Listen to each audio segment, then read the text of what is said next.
The morning in Geneva began with the kind of crisp, cool air that often blankets the city in early December, a calm that belied the tension gathering inside the headquarters of the European Broadcasting Union. Delegations from across Europe had arrived hours earlier, filing quietly into the building with documents under their arms and expressions that revealed little. But everyone knew the stakes. Today's meeting would determine whether Israel, embroiled in months of global controversy, would be allowed to compete in the 2026 Eurovision Song Contest. On the streets outside, journalists were already assembling, pressed against temporary barriers as they waited for answers. Cameras were perched on shoulders, microphones held in anticipation, and each passing minute carried the weight of a decision that had sparked political outrage, cultural debate, and calls for boycott across multiple countries. As the delegations emerged from the building, their carefully composed faces gave little away. They moved in groups, directors, legal advisors, press officers stepping into the pale winter light as they headed toward the waiting buses.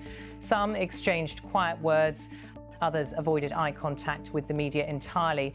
The buses, lined neatly along the curb, filled quickly as staff members ushered representatives inside. The journalists waited, their attention shifting from one delegation to another, wondering who would speak first and whether the silence could hold. Moments later, the Director General of the German television channel Bayerischer Rundfunk, Katja Wildermuth, stepped in front of the cameras. Her presence alone sent a ripple across the press line. Germany's position had been the subject of speculation for weeks. Wildermuth, composed, professional, and clearly prepared for the scrutiny she faced, addressed the assembled reporters. In calm but firm language, she emphasized what she called the resilience of the contest's founding principles.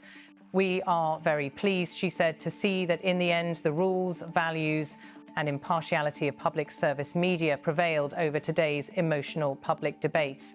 Her words seemed aimed as much at the European audience as at the reporters in front of her. She reminded the world that Eurovision was not just a musical competition, it was, in her words, the world's biggest song contest, a contest that champions dialogue, diversity, and tolerance. That message seemed intentionally positioned at a moment when many were questioning whether those very values were under strain. Even as Wildermuth's remarks echoed across the news feeds, another figure drew attention as he walked briskly toward one of the waiting buses. Roland Weissmann, Director General of the Austrian public broadcaster ORF, carried the weight of hosting responsibilities for Eurovision 2026 inches Vienna. His answers would be particularly consequential and closely examined given ORF's role in shaping the event's narrative and logistical management in the coming months. Despite appearing eager to board the bus, he paused briefly to speak with the press. The meeting, he admitted, had been very important, describing it as an encouraging sign that progress was being made. He noted that the EBU had adopted what he called new, stricter ESG rules, a development he framed as both necessary and beneficial. But it was his comment on the issue of participation that drew immediate international attention. The decision, he said, was clear. "We voted for the new rules and the majority approved them. Therefore, KN, the Israeli public broadcaster, can participate." That sentence, delivered in Weissmann's measured tone, carried enormous implications. It confirmed, without ambiguity, that Israel would be allowed to enter Eurovision 2026. For some delegations, this was expected. For many others, it sent shockwaves through political circles and cultural institutions across Europe and beyond. Weissmann expanded on the meeting's dynamics, emphasizing that despite disagreements, the process functioned as a democratic one. "Today, we discussed, we listened to each other, and we took into account each other's arguments. There were, of course, different points of view. But then we made a decision, as is proper in a democracy." His words suggested that the internal meeting had not been smooth, that tensions and ideological differences had simmered beneath the surface. Delegates had arrived carrying different political pressures from their governments, from public broadcasters, from civil society, and from citizens demanding ethical accountability in entertainment and media partnerships. That the vote ultimately proceeded without formal objection did not erase these divisions. It merely confirmed which side had the numbers today. As Weissmann finished speaking, journalists surged forward with follow-up questions, most asking about the looming threat of boycotts. Several countries had already signalled their intention to withdraw from the competition if Israel was allowed to participate. Others hinted at similar moves. Weissmann addressed the issue carefully but confidently. "I don't think that will happen," he said when asked about the possibility of a massive boycott. He acknowledged that some states had announced they were considering withdrawal and others had declared that they would not participate. But then he offered a counterpoint that OFF had clearly prepared. At least 3 new public broadcasters will be present. This assertion was part reassurance, part strategic messaging, an attempt to anchor the narrative in expansion rather than contraction. Still, questions lingered. What did Europe risk in allowing Israel to remain in the contest? How would participating and non-participating countries justify their decisions at home? Eurovision had long portrayed itself as apolitical, but its history was filled with moments of geopolitical tension. This, however, was different. The conflict involving Israel had generated intense reactions across music communities, political circles, and activist networks. From street protests to diplomatic debates, Eurovision had inadvertently become a symbol of a deeper global struggle over cultural diplomacy, accountability, and the responsibilities of public broadcasters in times of conflict. Outside the headquarters, journalists stood pressed against metal barriers that blocked access to the building. These barriers were a reminder not just of security protocols, but of the sense of distance, symbolic and literal, between the decision makers inside and the public watching from afar. Camera operators panned across the barriers repeatedly, capturing the restricted movement of the media, while buses carrying the delegations rolled slowly out of the compound. The choreography of departure was almost cinematic, a steady procession of tinted windows and official logos drifting past reporters who knew that much of what had transpired inside would remain opaque. Inside newsrooms across Europe, producers were already cutting together the footage.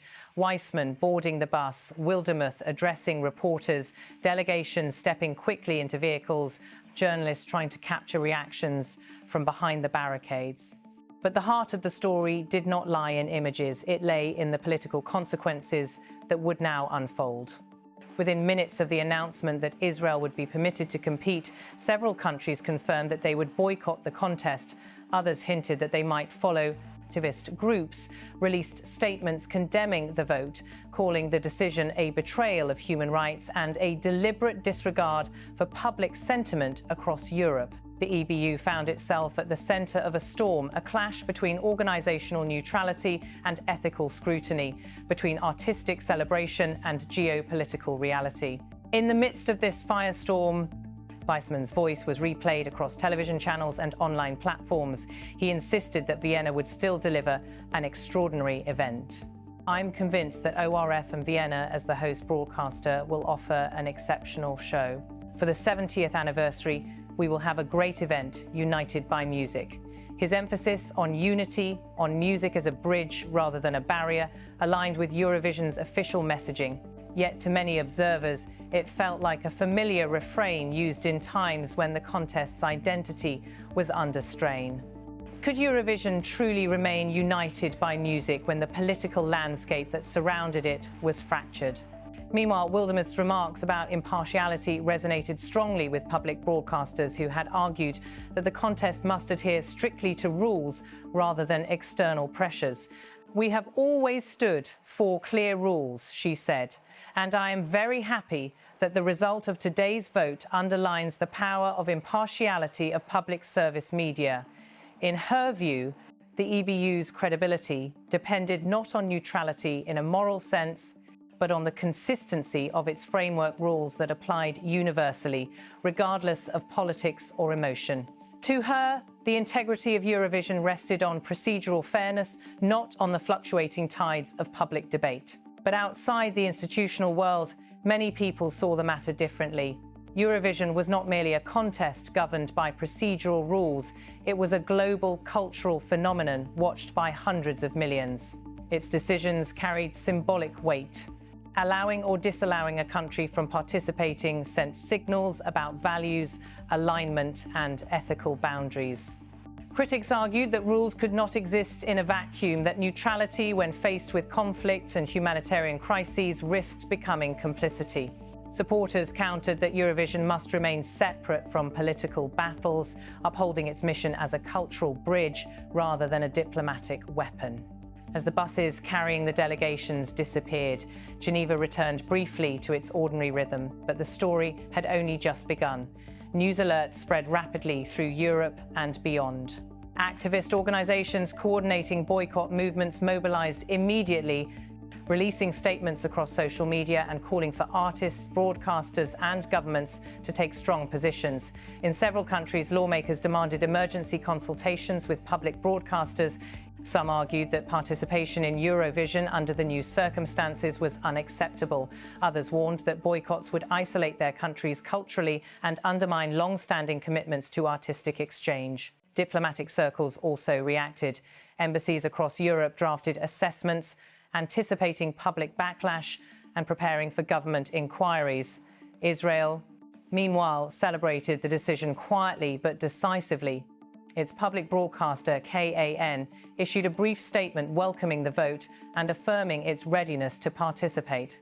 Behind the scenes, Israeli officials understood the significance of being allowed to remain both symbolically and strategically on an international cultural stage that had become increasingly fraught. For the EBU, the pressure now shifted toward December 10th, the date Weissmann and Wildermuth repeatedly referenced as the deadline for countries to declare whether they would participate. The uncertainty surrounding that date became its own storyline. Would the number of participating countries shrink drastically? Would OFF and Vienna face logistical challenges as a result? Or, as Weissmann insisted, would the contest move forward with excitement, renewed energy, and new participants? Analysts covering European media policy pointed out that the EBU had navigated controversies before, though rarely at this scale. Eurovision had faced political boycotts, disqualifications, diplomatic disputes, and public outrage over the decades. But the climate surrounding Israel's participation in 2026 was distinctly charged, shaped by months of international tension, social media campaigns, and polarized public discourse. Some predicted that the boycott movement would escalate. Others believed it would lose momentum once the performance lineups and staging details began to take shape. In Vienna, preparations for the contest continued despite the uncertainty. OFF's production team, staging designers and logistical planners worked intensively, determined to present a spectacular 70th anniversary edition of Eurovision. Their challenge extended beyond design and execution. They now had to navigate the political ramifications of hosting a contest under scrutiny. Weissmann's confident public remarks were part of a broader strategy to preserve the image of Eurovision as an inclusive celebration, not a battleground. Inside the EBU, the meeting's conclusion was seen by some members as a victory for institutional continuity. To others, it was a missed opportunity to re-evaluate Eurovision's place in a changing world. The organization's decision not to hold a vote on Israel's eligibility, relying instead on approval of updated ESG rules, became a point of contention. Critics labelled it procedural avoidance. Supporters said it prevented the contest from being weaponized by political pressure.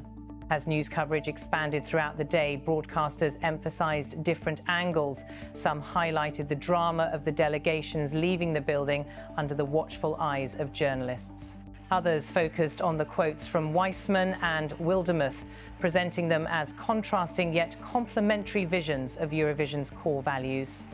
International outlets explored the implications for cultural diplomacy, the politics of boycotts, and the shifting identity of Eurovision in an unstable global climate. Social media amplified reactions. Supporters of Israel posted celebratory messages, insisting that cultural events must not be hijacked by political disputes. Critics accused the EBU of moral cowardice. Artists from various countries weighed in, some supporting the decision, others condemning it. A few hinted that they might refuse to represent their country if their broadcaster chose to remain in the contest. Even within the EBU member states, internal debates erupted. Some public broadcasters faced pressure from their own staff, who argued that participation would undermine their ethical commitments. Others faced pressure from governments who saw Eurovision as a diplomatic opportunity or a political risk. The days leading up to December 10th promised to be chaotic, unpredictable, and deeply consequential. Through all of this, the footage from Geneva became the visual anchor for a story that would dominate cultural and political coverage across Europe.